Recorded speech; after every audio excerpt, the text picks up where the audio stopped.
Hey! It's me, Jara. Welcome back to my channel. For today's video, I'm gonna be showing you a quick tutorial on how to check who subscribed to your YouTube channel in order for you to know the list of your subscribers. So, let's start.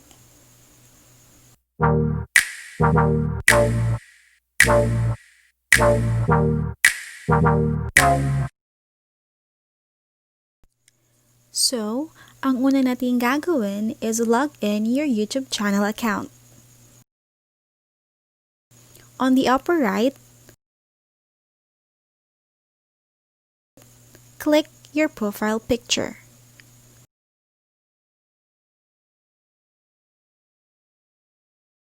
And choose YouTube Studio. Then, drag it down. There you have it. Recent subscribers. Click See All.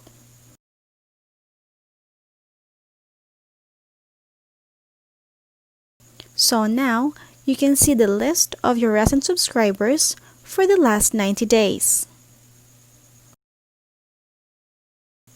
In order for you to know who subscribed to your YouTube channel on a specific period of time, just choose last 7 days, last 28 days, last 90 days, or last 365 days.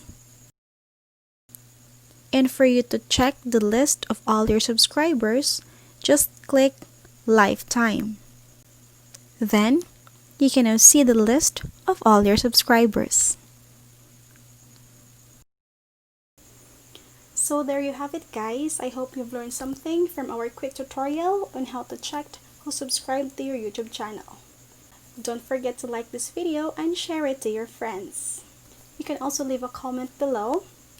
It means a lot to me. If you want to be updated on my next video, please subscribe to my YouTube channel and click the notification bell. That's all for now. Thanks for watching. See you in my next video.